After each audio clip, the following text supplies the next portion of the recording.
ನಮಸ್ಕಾರ ವೀಕ್ಷಕರೇ, welcome to ನಮಸ್ತೆ ಇಂಡಿಯಾ ಕುಕಿಂಗ್ ಚಾನಲ್. ಇವತ್ತು ನಮ್ಮ ಚಾನಲ್ನಲ್ಲಿ ಹಣ್ಣುಳ್ಳಿಕಾಯಿ ಮತ್ತು ಆಲೂಗಡ್ಡೆಯನ್ನು ಹಾಕಿ ಪಲ್ಯ ಮಾಡೋದು ಹೇಗೆ ಅನ್ನೋದನ್ನು ನೋಡೋಣ.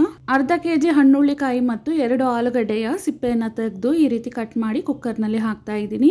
ತರಕಾರಿಗಳು ಸ್ವಲ್ಪ ಮುಳುಗುವಷ್ಟು ನೀರು, ಸ್ವಲ್ಪ ಅರಿಶಿನದ ಪುಡಿ, ರುಚಿಗೆ ತಕ್ಕಷ್ಟು ಕಲ್ಲುಪ್ಪನ್ನು ಹಾಕಿ ಮುಚ್ಚಳವನ್ನು ಮುಚ್ಚಿ ತರಕಾರಿಗಳನ್ನ 90 ಭಾಗ ಬೇಯಿಸ್ಕೊಳ್ತಾ ಇದ್ದೀನಿ.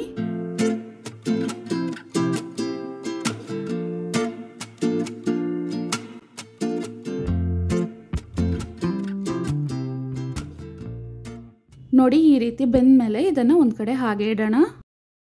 ಕಡಾಯಿನಲ್ಲಿ 2 ಚಿಕ್ಕ ಸೌಟಷ್ಟು ಎಣ್ಣೆಯನ್ನು ಹಾಕ್ತಾ ಇದ್ದೀನಿ. ಎಣ್ಣೆ ಬಿಸಿ ಆದಮೇಲೆ ಸಣ್ಣದಾಗಿ ಕಟ್ ಮಾಡಿರುವ ಒಂದು ದೊಡ್ಡ ಈರುಳ್ಳಿ, 1 ಕಡ್ಡಿ ಕರಿಬೇವಿನ ಸೊಪ್ಪನ್ನು ಹಾಕಿ ಈರುಳ್ಳಿ ಸ್ವಲ್ಪ ಸಾಫ್ಟ್ ಆಗೋವರೆಗೂ ಬಾಡಿಸ್ಕೊಳ್ತಾ ಇದ್ದೀನಿ. ಇದರಲ್ಲಿ 1 ಸ್ಪೂನ್ ಶುಂಠಿ ಬೆಳ್ಳುಳ್ಳಿ ಪೇಸ್ಟ್, ಅರ್ಧ ಸ್ಪೂನ್ ಕಾಳು ಮೆಣಸಿನ ಪುಡಿಯನ್ನು ಹಾಕಿ 1 ನಿಮಿಷದವರೆಗೂ ಬಾಡಿಸ್ಬೇಕು.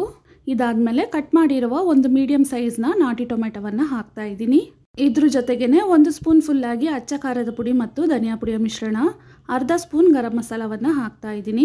90 ಭಾಗ ಬೇಯಿಸಿರುವ ಹಣ್ಣುಳ್ಳಿಕಾಯಿ ಮತ್ತು ಆಲೂಗಡ್ಡೆಯನ್ನು ನೀರು ಸಮೇತ ಹಾಕ್ತಾ ಇದ್ದೀನಿ. ಉಪ್ಪನ್ನು ಹಾಕಬಾರ್ದು. ಮೊದಲೇ ತರಕಾರಿಗಳನ್ನು ಬೇಯಿಸಬೇಕಾದ್ರೆ ಉಪ್ಪನ್ನು ಹಾಕಿದ್ದೀನಿ, ಅದೇ ಸರಿ ಆಗುತ್ತೆ. ಇದರಲ್ಲಿರುವ ನೀರಿನಂಶ ಪೂರ್ತಿ ಡ್ರೈ ಆಗೋವರೆಗೂ ಬಾಡಿಸ್ಕೊಬೇಕು. ನೀರು ಇಷ್ಟೊಂದು ಡ್ರೈ ಆದಮೇಲೆ ಕೊನೆಯದಾಗಿ 1 ಸ್ಪೂನ್ ಕಿಚನ್ ಕಿಂಗ್ ಮಸಾಲವನ್ನು ಹಾಕ್ತಾ ಇದ್ದೀನಿ. 1 ಮುಷ್ಟಿಯಷ್ಟು ಕಟ್ ಮಾಡಿರುವ ಕೊತ್ತಂಬರಿ ಸೊಪ್ಪನ್ನು ಹಾಕಿ ಚೆನ್ನಾಗಿ ಡ್ರೈ ಮಾಡಿ ಸ್ಟವ್ ಅನ್ನು ಆಫ್ ಮಾಡಬೇಕು.